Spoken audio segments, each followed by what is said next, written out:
ठीक है। एक्सरसाइज 5.3 का क्वेश्चन नंबर 12 कैसे करेंगे कि ये फॉर्मूले की फॉर्म होती है, या तो फॉर्मूले की फॉर्म से कर लो रिप्लेसमेंट लगा करके, सब्स्टिट्यूट लगा करके एक, या फिर इसका डायरेक्ट ही डिफरेंशिएशन करिए। डायरेक्ट डिफरेंशिएशन थोड़ा सा लंबा पड़ेगा, ठीक है ना, तो इसलिए ज़्यादातर इनको रिप्लेसमेंट लगा करके ही करेंगे हम। जैसे कि हम x को रिप्लेस कर रहे हैं या फिर x की जगह पर हम पुट कर रहे हैं tan थीटा। सर tan ही क्यों कर रहे हैं, तो उसका रीज़न अभी सामने आ जाएगा कि sine inverse 1 minus tan square theta upon 1 plus x की जगह पर फिर से tan स्क्वायर थीटा। ठीक है सर। अब यहाँ पर जो ये फॉर्मूला ये लिखा हुआ है 1 माइनस के tan square theta upon 1 plus के tan स्क्वायर थीटा, सर ये cos 2 थीटा का फॉर्मूला होता है। इसका होता है cos 2 थीटा का ये फॉर्मूला है, तो इसकी जगह पर मैं रख सकता हूँ cos 2 थीटा, क्योंकि कुछ फॉर्मूले की होती हैं, ये ऑलरेडी फॉर्मूला है, बस इसमें क्या है कि x की जगह पर tan आ जाए तो cos 2 थीटा का बन जाएगा। उसके लिए हमें फॉर्मूले याद होने चाहिए।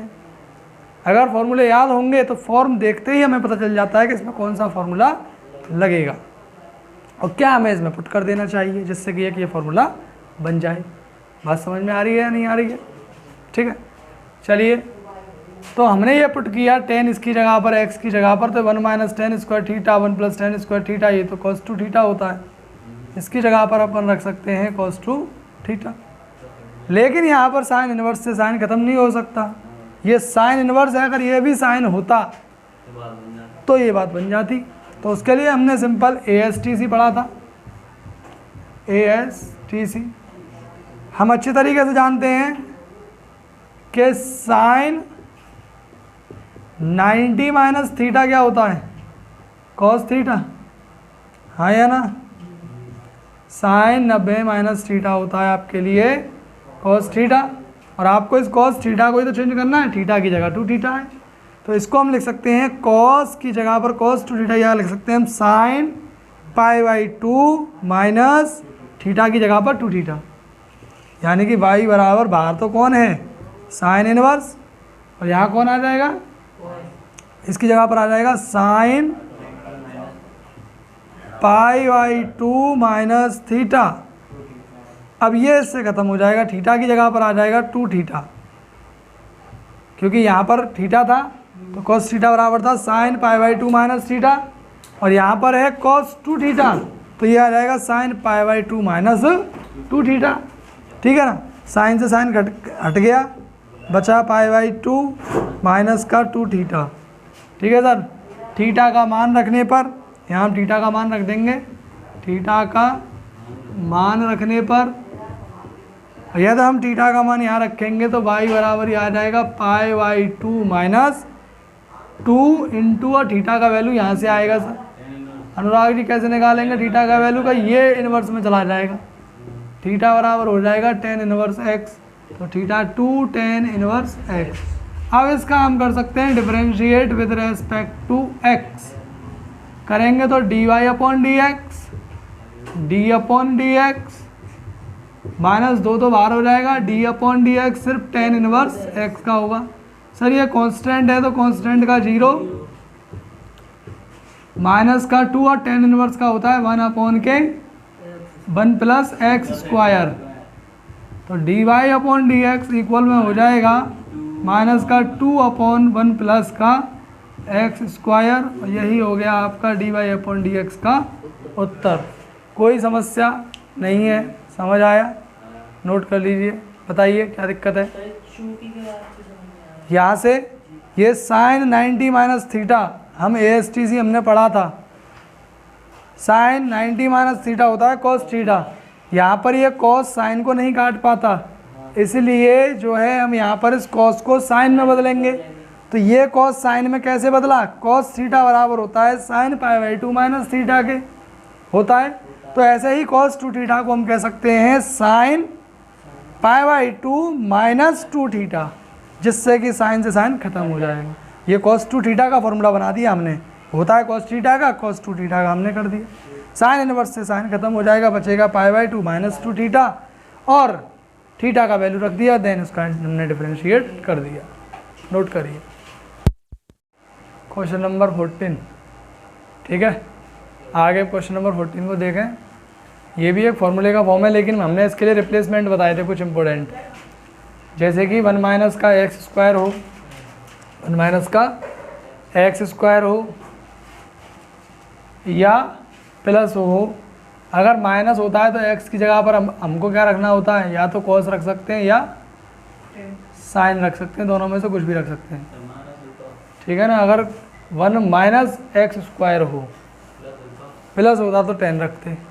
ठीक है ना, देखना जरा, हम पुट करेंगे यहाँ पर x = क्या रख लेता हूँ मैं, cos थीटा, और cos थीटा रखते ही हो जाएगा साइन इनवर्स 2x की जगह पर cos थीटा √1 - के cos square theta, sine inverse 2 cos theta 1 - cos square theta का फॉर्मूला होता है साइन स्क्वायर थीटा का।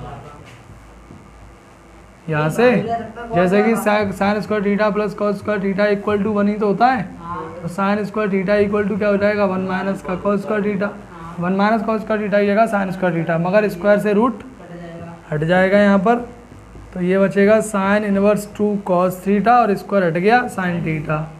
सर चूँकि फार्मूला होता है 2 sin थीटा cos थीटा किसका, साइन 2 थीटा का, तो इसकी जगह पर हम लिख सकते हैं क्या, इसकी जगह पर हम लिख सकते हैं साइन 2 थीटा।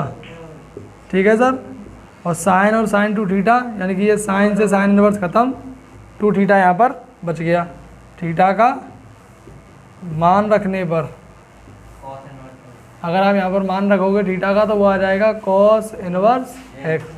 यहाँ रखेंगे तो y = 2 cos इनवर्स x। यहाँ कहेंगे हम differentiate with respect to x, तो ये हो जाएगा dy/dx, और 2 बाहर हो जाएगा d/dx cos इनवर्स x, और cos का क्या होता है माइनस के 1/√1 - एक्स स्क्वायर, और ये हो गया इसका dy/dx। कोई समस्या नहीं, नोट कर लीजिए। 15 क्वेश्चन, इसमें कहा गया है y = sec inverse 1/2x square -1। देखिए यहाँ पर अगर cos आ जाता है सर, तो cos square x -1, 2 cos square x -1, ये तो सर फॉर्मूला होता है किसका, cos 2 थीटा का। सबसे पहले हम रिप्लेस करेंगे यहाँ पर x की जगह पर क्या, cos थीटा, क्या पुट करेंगे, cos थीटा हम यहाँ पर पुट करेंगे। ठीक है ना, x की जगह पर cos थीटा अगर हम पुट करते हैं, यहाँ पर x की जगह पर हम cos थीटा पुट कर देते हैं मान लीजिए, तो हमने cos ही क्यों किया, क्योंकि हमें याद होने चाहिए पहले तो फॉर्मूले, क्योंकि अगर हम यहाँ पर cos पुट करते हैं तो चूँकि हम अच्छे तरीके से जानते हैं कि cos थीटा = होता है 2 cos square theta -1, 2 cos square theta -1, ये फॉर्मूला होता है सीधा किसका, cos 2 थीटा का। और सर ये cos 2 थीटा का फॉर्मूला हो गया, और चूँकि आप सभी लोग जानते हैं कि sec थीटा बराबर होता है 1/cos थीटा, तो 1/cos 2 थीटा किसके बराबर हो जाएगा, sec 2 थीटा के, किसके बराबर हो जाएगा, ये पूरा बराबर हो जाएगा sec 2 थीटा के। अगर यहाँ थीटा है तो यहाँ भी थीटा, अगर यहाँ 2 थीटा हो जाएगा तो यहाँ भी 2 थीटा हो जाएगा। sec इनवर्स ने sec को हटा दिया, और बच गया कौन, 2 थीटा, थीटा का मान रखने पर। और यदि हम थीटा का मान यहाँ पर रखेंगे सर, तो ये बन जाएगा क्या, y = 2, और यहाँ से थीटा का मान आएगा सर cos इनवर्स x। और सर अब हम इसका कर सकते हैं differentiate with respect to x, जो कि होगा dy/dx, 2 बाहर और d/dx cos inverse x। cos inverse का क्या होता है, माइनस के 1/√1 - एक्स स्क्वायर, 2 को डायरेक्ट इसके ऊपर ही लिख दिया। कोई समस्या नहीं है, बताइए, नोट कर लीजिए। चरघातांकी तथा लघुगणकीय फलन, एक्सपोनेंशियल एंड लॉगरिथमिक फंक्शंस। इसमें अब दो तरीके के फंक्शंस आएंगे, टाइप्स ऑफ फंक्शंस हम जो है 11th क्लास में पढ़ते हैं, वहीं से लिए गए हैं, ये भी वही फलन है, कुछ भी नया नहीं है इसमें, फंक्शंस वही हैं, ठीक है। तो एक्सपोनेंशियल फंक्शन कौन होते हैं, जैसे कि आपने पढ़ा होगा e की पावर x या a की पावर x या फंक्शन की पावर फंक्शन, फंक्शन की पावर अगर फंक्शन है तो ऐसे टाइप के जो फंक्शंस होते हैं इनको हम कहते हैं चरघातांकी फलन। क्या कहते हैं इनको हम? चरघातांकी फलन। अभी तक हम पढ़ रहे थे कि फंक्शन की पावर क्या आ रही थी, कोई भी रियल नंबर आ रहा था, कोई भी रियल नंबर था मतलब अब तक पावर, लेकिन अब पावर की फॉर्म में कौन आने वाला है, कोई फंक्शन आने वाला है, यानी फंक्शन की पावर अगर फंक्शन होता है तो ऐसे फंक्शंस को हम बोलते हैं एक्सपोनेंशियल फंक्शंस या फिर चरघातांकी फलन, ठीक है।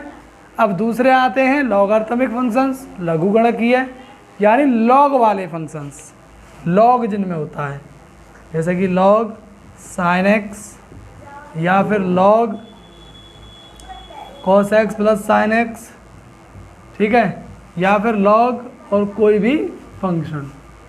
बात समझ में आई? लॉग के साथ में फंक्शन, लॉग यानी कि होना चाहिए हर एक फंक्शन के साथ में, उसे बोलते हैं हम लॉगरिथमिक फंक्शंस या लघुगणकीय फलन, ठीक है। एक्सपोनेंशियल फंक्शन समझ में आया? क्या होता है एक्सपोनेंशियल फंक्शन? अगर फंक्शन की पावर फंक्शन हो, फंक्शन की पावर फंक्शन हो, ऐसे फंक्शन को कहते हैं एक्सपोनेंशियल फंक्शन, चरघातांकी फलन, ठीक है ना। और यदि लॉग अगर हर एक फंक्शन में साथ चल रहा हो तो उनको कहते हैं लघुगणकीय फलन या फिर लॉगरिथमिक फंक्शंस। बात एकदम क्लियर है, कोई समस्या किसी को नहीं है ना? तो आज इन्हीं के बारे में पढ़ने वाले हैं, इन्हीं के बारे में हम डिफ्रेंशिएशन करने वाले हैं, ठीक है ना। तो कुछ तो फार्मूले सीधे रहेंगे और कुछ में लॉग का यूज होगा। तो लॉग के कुछ फार्मूले हैं, 2 या 3 फार्मूले हैं। देखिए पहला फार्मूला है कि लॉग m की पावर n, 9th क्लास में पढ़ते हैं इनको, कि n पावर आगे आ जाती है और log m। सर ये फार्मूले हैं, फार्मूला कोई ये ना समझे कि सर जी डिफरेंशिएशन कर रहे हैं कि n पावर आगे आ गई, एक बच गई, नहीं। अगर फंक्शन में m की पावर n है तो ये नंबर आगे आ जाएगा और पीछे ये बच जाएगा, ठीक है सर। नंबर दूसरा कि अगर log m इंटू n है तो ये होता है log m plus log n।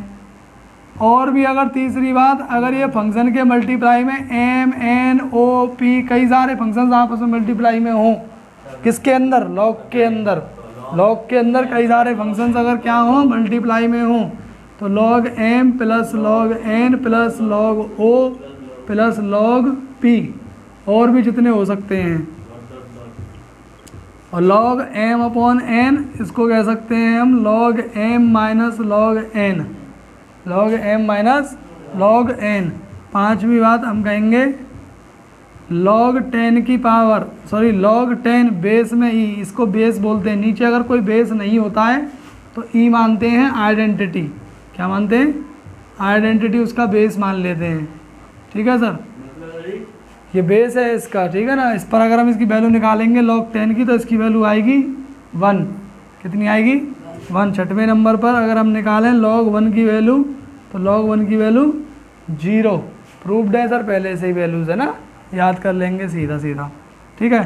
7वें number पर आता है अगर एक्सपोनेंशियल की पावर अगर log f(x) हो, यानी कि e की पावर में log हो, e की पावर में log हो और फिर से फंक्शन हो चाहे कोई नंबर हो, कोई मतलब नहीं है इस बात से, ठीक है ना। फंक्शन है तो ये log को खा जाती है और e ख़त्म हो जाती है। आंसर क्या आ जाता है? सिर्फ f(x) आ जाता है। बात समझ में आई या नहीं आई?